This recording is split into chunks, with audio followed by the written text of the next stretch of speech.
বাউল আবুল হোসেন সরকার নিয়ে হাউকা হইতেছে, বামেরা মিছিল বের করেছে, সেখানে আবুল হোসেন সরকার কেন গ্রেপ্তার সেটার জবাব চাইতেছে। শুনেন,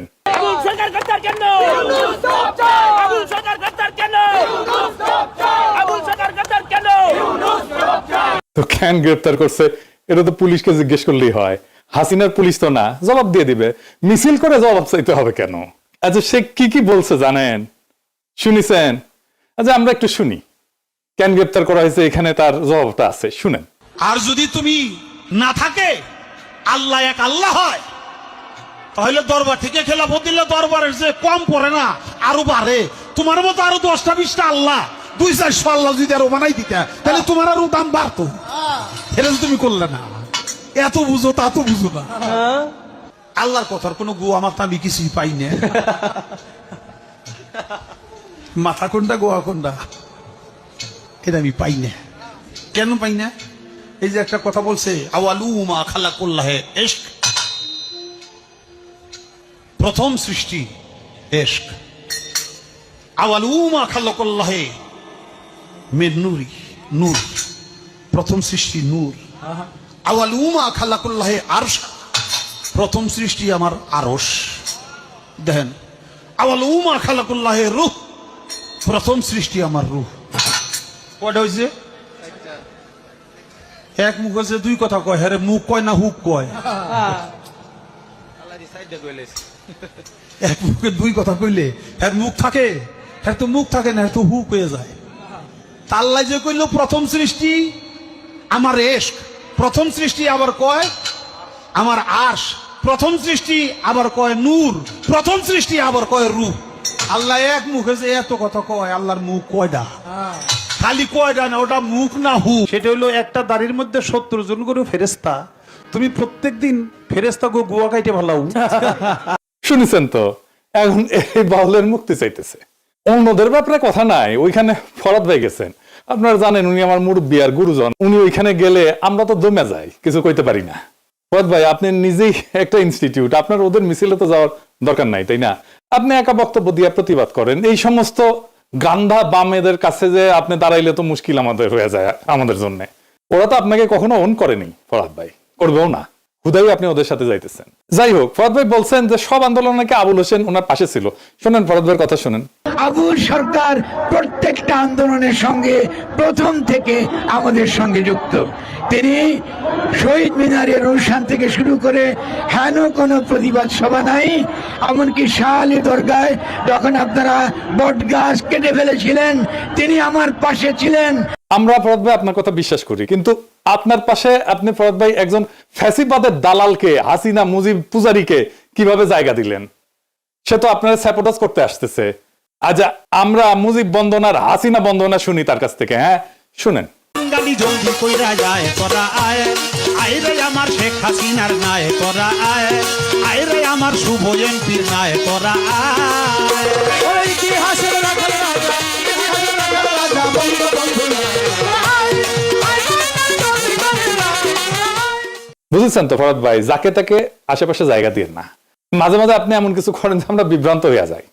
আপনি ইসকনের চিন্ময়ের সাথে দেখা করছেন না, এত খাতির আপনার চিন্ময়ের সাথে, তাদের দাবির পক্ষে দাঁড়াইছেন পর্যন্ত। এটা তো আমাদেরকে বিভ্রান্ত করে দেয়। যাই হোক, আমরা তখন বেদনাহত হয়ে শুধু দেখতে থাকি যে ফরাদ ভাই কি করতেছে। আপনি মানিকগঞ্জে বাউল সম্মেলনে যাবেন বলছেন, ভালো কথা। আপনি বলছেন আপনিও যাবেন, আপনাকে পেটাইলে পেটাক, এটা কি কথা বললেন ফরাদ ভাই? আপনি এসব কি বলেন ফরাদ ভাই? বাউল সম্মেলন নিয়ে তো কেউ কোনো কিছু বলেও নাই, বাধাও দেয় নাই। আর আপনাকে কেন পেটাবে? বাংলাদেশে কার তো সাহস আছে আপনার গায়ে হাত তুলবে? আপনি বিষয়টাকে এমন ভাবে উপস্থাপন করতেছেন যেন বাংলাদেশের মানুষ বাউল গানের বিরুদ্ধে দাঁড়াইছে। বিষয়টা তো তা না ফরাদ ভাই, মোটেও না। দাঁড়াইছে আপনার ভাষায়, আপনি যেটা সবসময় বলে আসছেন, আপনার ভাষায় খায়া না খায়া আল্লাহ খোদার বিরুদ্ধে কথা বলায়। তা আপনি বলতেছেন যে আবুল হোসেন সরকার ইসলাম অবমাননা করে নাই। তো তাইলে তো মুরব্বী হিসেবে আপনার বোঝানো উচিত, একটা ভিডিও বানায় লিখে হোক, যে এটা বুঝায় দেওয়া যে এটা ইসলাম ধর্ম অবমাননা না। করেন আপনি, আমরা শুনি, বুঝি, আমরা শিখি, সবাই শিখুক। আপনাকে তো সবাই মুরব্বী মানে। আর যদি আপনার মতে ধর্ম অবমাননা নাই করে, তাইলে আদালতে তো খালাস দিয়ে দিবে, জামিন দিয়ে দিবে। আইনকে বাধা দিচ্ছে কেন রাস্তায় বলেন? এই আবুল হোসেন তো ধান্দাবাজ। মুজিবের বন্দনা করিছে, হাসিনার বন্দনা করিছে, এখন বিএনপির হয়ে ভোট চাচ্ছে। বিএনপির মিটিং এ কিন্তু এগুলো কথা কইছে। ওইখানে দেখেন সামনে হলো জাতীয় নির্বাচন। আমার আফরোজা খান রিতাফা নমিনেশন পাইছে না ধানের শীষে, সামনে ধানের শীষ প্রতীকে আফরোজা খান রিতাফার জন্য আমি আপনাদের কাছে দোয়া চাই, ভোট ভিক্ষা চাই। দেখেছেন এবার এডিটর সাহেব এনা শুনে দেন মুজিব বন্দনা, মানে সব আওয়ামী লীগ এখন বিএনপি হয়ে গেছে। বাঙালি জলদি কইরা যায় তোরা আয়, আয় রে আমার শেখ হাসিনার নায় তোরা আয়, আয় রে আমার শুভ এমপির নায় তোরা আয়। ওরে ইতিহাসের রাখা রাজা, ইতিহাসের রাখা রাজা বঙ্গবন্ধু আয়, আয় জলদি কইরা তো এই যে বিএনপির প্রোগ্রামে যায় যে সমস্ত কথাবার্তা কইছে, বিএনপির একটা লোক উঠে যায় তাকে ঠেকাইলো না কেন? বিএনপি তো ওয়াজে যে কার বিরুদ্ধে, বিএনপির বিরুদ্ধে কথা বললে তো একেবারে ওখানে আলেমদের সাথে ঝগড়াঝাটি গালাগালি এই সমস্ত করে। তো দেখবেন দুই একটা দেখবেন যে বিএনপি যে কি করে ওয়াজের ইয়েতে উঠে, মঞ্চে উঠে আলেমদের সাথে কি করে দেখবেন। তো ওইখানে যে তারা কেন ঠেকায় না দেখেন। আমার কথা তো বলতে দেবেন, তা বলতে না দিলে আমি কি করে বুঝাবো? ফালতু কথা বলি দেন, বলো খবরদার ল্যাঙ্গুয়েজ সোজা করেন না, সোজা করে দেবো কিন্তু একদম বলেন, ল্যাঙ্গুয়েজ সোজা করে বলেন। আমি বলছি আমার কথা তো বলতে দেবেন। ল্যাঙ্গুয়েজ সোজা করে দেবো কিন্তু একদম বিয়াদব লোক কম দেখা ভগর ভগর করতে আমি খাবার দেবো, একটা চোখ বাসটা করে দেবো কিন্তু একদম। আমি প্রশ্ন করলাম যে একজন লোক বলছে আলহামদুলিল্লাহ নামাজ পড় না শুরু না বললে নামাজ আমি নাই ফালতু করতেছি। আমি বলছি আমার উত্তরটা তো দিতে। উত্তরটা তো দিতে। একদম বাস্ত করে দেবো চোখ একদম। তো আবুল হোসেন বলতেছে মাজার ভাঙের বিরুদ্ধে বলতেছে, তাই না? শুনুন তো একটু আরেকবার। এমনি তো 200-র উপরে মাজার ভেঙে ফেলাইছে, আপনারা জানেন তো। 200-র উপরে বাংলাদেশে মাজার ভেঙে ফেলাইছে। এখন একটু বন্ধ হয়েছে। কেন বন্ধ হয়েছে? সামনে যে নির্বাচন, একটু গ্যাপ দেই, নাহলে এখনো যদি মাজার ভাঙতে থাকি তাহলে কিন্তু আর ভোট পাবো না। এই জন্য তারা এখন একটু অব্য দিছে, একটু জিরাইতেছে। নির্বাচন হয়ে গেলে যদি তারা ক্ষমতা যায় আবার আমাকে বাড়িঘর শুদ্ধ ভাঙ্গা করবো, খালি মাজার না। তো বাংলাদেশে মাজার নিয়ে ঘৃণা উৎপাদন করছে কে? সেকুলারেরা। মাজার ঘৃণার সবচেয়ে বড় কালচারাল এসেট হচ্ছে সৈয়দ ওয়ালিউল্লাহ লাল সালু। নাটক হয়েছে, সিনেমা হয়েছে, পাঠ্য হিসেবে পড়ানো হয়েছে, এখন সেকুলাররা মাজার প্রেমী হয়ে গেছে। কি তাজ্জব! মাওলানা আবুল কালাম আজাদের একটা বই আছে উর্দুতে, ঘুবারে খাতির নাম, জেলখানায় বসে এটা লিখেছিল। তো এখানে উনি মাজার নিয়ে কিছু কথা বলছেন, এখানে কিন্তু ওনার খুব অরিজিনাল কিছু চিন্তা আছে। উনি বলছেন কবর এবং মাজারকে ধর্মীয় শক্তি হিসেবে দেখার বিরোধিতা করছে মাওলানা আজাদ।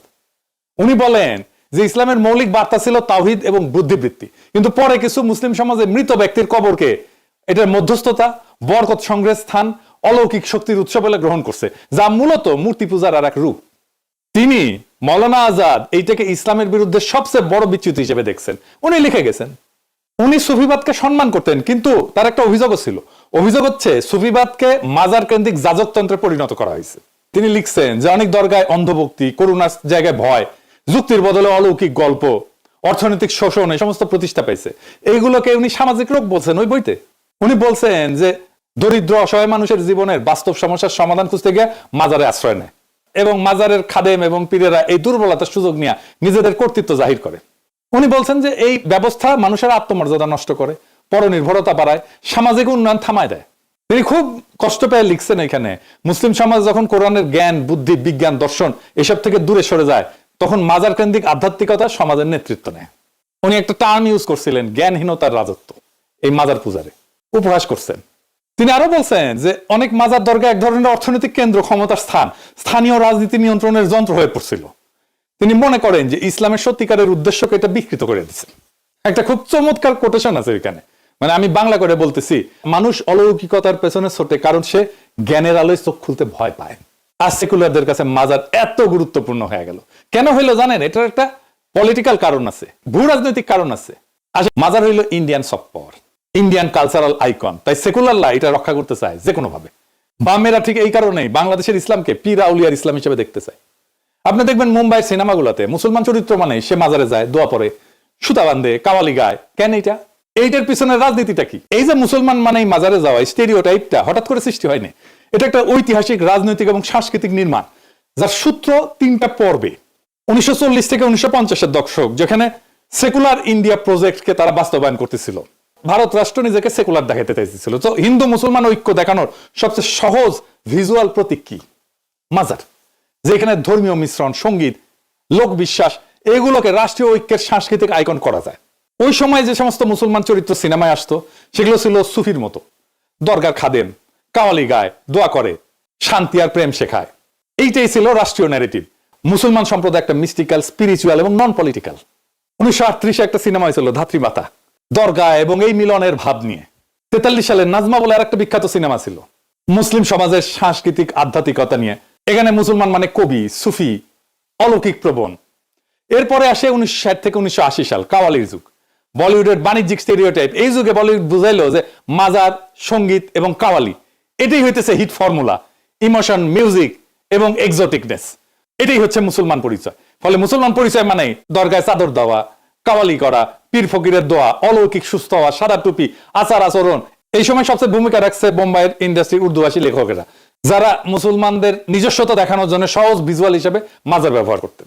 মাজার কেন্দ্রিক গান এবং সিন, বারসাত কি আকরাত, আমার আকবর অ্যান্টনি 1977 সালে, দরগায় অলৌকিক সুস্থ হওয়া, সুফি গান একটা নতুন ধরনের কালচারাল জানরা তৈরি করলো। এই সময় মুসলমান চরিত্রকে মিস্টিক, অলৌকিক, আবেগী করে ফেলা হইল। এইটা ভারতীয় জাতি নির্মাণের ন্যারেটিভের সাথে মানানসই। মুসলিমরা নন থ্রেটনিং স্পিরিচুয়াল মাইনরিটি। এরপরে আসলো 1990 থেকে 2000 সাল, মিডিয়া এবং পলিটিক্যাল মোমেন্ট। মুসলমান মানে দরগা প্রেম, দোয়া। 1992 বাবরি মসজিদ ভাঙা হইলো। তারপরে বলিউডে মুসলমান চরিত্র ফের এই হার্মলেস ভিজুয়ালে ফেরাই নিয়ে যায়। এই সময় মুসলমান চরিত্রকে 3 ভাবে দেখানো হয়: মাজার ভক্ত, প্রেমিক প্রেমিকা, নিরীহ দোয়া করা বুড়া মুসলিম যিনি নায়ককে আশীর্বাদ করেন, কাওয়ালি প্লাস ধর্মীয় মিস্টিক পটভূমি, যা মুসলমান সমাজকে সাংস্কৃতিকভাবে রঙিন কিন্তু রাজনৈতিকভাবে অসক্রিয় দেখায়। যেমন ধরেন ফিজা, রিফিউজি, সাওয়ারিয়া। এইখানে যে মুসলিম ভিজুয়াল পুরোপুরি মাজার থিমড। এমনকি যোধা আকবরেও দেখবেন মাজারের দোয়া গ্রহণে, মাজারের দোয়া নেওয়ার দৃশ্য। কেন মুসলমান মানেই মাজার ইন্ডিয়ান কালচারে? কারণ ভারতীয় মূলধারা ইসলামকে সুফি, লোক ধর্মীয় করে প্রদর্শন করতে চায়, পলিটিক্যাল ইসলামকে না। মাজার ছিল নিরাপদ, অবিতর্কিত মুসলিম ইমেজ। রাজনীতির দিক থেকে এটা ছিল মুসলমানদেরকে একটা ডিপলিটিসাইজ, মিস্টিক্যাল কমিউনিটি হিসেবে উপস্থাপনের প্রকল্প। আর বলিউডের কাছে ছিল ভিজুয়াল শর্টহ্যান্ড। এটাই মুসলিম চরিত্রের সাংস্কৃতিক মার্কার। তার মানে মাজার কেন্দ্রিক যে মুসলিম ইমেজ আসলে একটা নিয়ন্ত্রিত উপস্থাপন। এটা মুসলিম সমাজের বাস্তব বৈচিত্র্য মুছে দিয়া তার সফট, মিউজিক লাভিং, স্পিরিচুয়াল, নন থ্রেটেনিং মাইনরিটি হিসেবে উপস্থাপন করে। এখন আসেন বাংলাদেশের সাধারণ মানুষ ধর্ম অবমাননার প্রতিক্রিয়া কেন দেখাবে? বাংলাদেশের সাধারণ মানুষ ধর্ম অবমাননার প্রতিক্রিয়া দেখাবে কেন জানেন? এটার একটা গভীর রাজনৈতিক, সাংস্কৃতিক কারণ আছে এবং অর্থনৈতিক কারণ আছে। বাংলাদেশ একটা দরিদ্র রাষ্ট্র। এই রাষ্ট্রের বেশিরভাগ নাগরিক দরিদ্র। তাদের জীবনে কোনো স্বপ্ন নাই, কোনো সার্থকতা নাই। সন্তানকে ভালো মতো খাওয়াইতে পারে না, অসুখে চিকিৎসা পায় না, শৈশবে শিক্ষা পায় না, যৌবনে কাজ পায় না, উৎসবে আনন্দ করতে পারে না। এদের জীবনে তো কোনো হাসি নাই, কান্নাও গেছে শুকায়। এদের একটাই সম্পদ, একটাই স্বপ্ন, যদি পরকালে খোদা তাআলার দয়া হয় তাহলে হয়তো বেহেশতে ঢুকতে পারবে। এই জন্যই বাচ্চাকে মাদ্রাসায় দেয়। সে জানে একজন আলেমের সুপারিশ খোদা তাআলা শোনেন। তার একটা ইহকাল আপনারা দিতে পারেন নাই, তার পরকালের স্বপ্ন আপনি কায়দা নিতে চান কোন অধিকারে, কোন সাহসে? সারাক্ষণ খোঁচান আপনার প্রগতিশীলতার কুরকুরানি দিয়া। আপনি তো আপনার সেকুলার দর্শনে বলেন প্রাইভেট স্পেসে ধর্ম পালন করতে, তো আপনার অধর্ম, আপনার ধর্ম বিশ্বাসে আপনি প্রাইভেট স্পেসে করেন, যা খুশি করেন। পাবলিক স্পেসে এসে আপনি মানুষের ধর্ম নিয়ে কুরকুরানি দেখান কেন? আপনি তো আগে খোঁচান, তারপরে ওরা প্রতিক্রিয়া দেখায়। খোঁচানো বন্ধ করেন, প্রতিক্রিয়া বন্ধ হয়ে যাবে। বাংলাদেশ যে মুসলমান সংখ্যাগরিষ্ঠের দেশ, এটা তো তার অপরাধ না, এটা তার বৈশিষ্ট্য। এই বৈশিষ্ট্য তো আপনাকে বিবেচনা করতে হবে। আপনার রাজনীতি, আপনার সমাজ নির্মাণে আপনাকে এটা বিবেচনা করবেন না আপনি? আশ্চর্য ব্যাপার। আপনার তো ইউরোপে আসলে তো ক্রিসমাস দেখলে, ক্রিসমাস ট্রি দেখলে, ক্রিসমাসের সাজানো দেখলে আপনার তো গা চুলকায় না। কিন্তু বাংলাদেশে আপনার কোরবানি নিয়ে চুলকানি কেন? নামাজ নিয়ে চুলকানি কেন? মসজিদে আজান নিয়ে চুলকানি কেন? হিজাব নিয়ে চুলকানি কেন? পাইছেন কি? এত চুলকানি থাকলে ইউরোপে চলে আসেন, নয়তো ইন্ডিয়া চলে যান। আদর করে ইন্ডিয়ায় রেখে দিবে। বাংলাদেশে পড়ে আছেন কেন রে ভাই? আপনিও শান্তি পান, বাংলাদেশে মানুষের শান্তি পাক। অশান্তির মধ্যে থাকার কোনো দরকার আছে?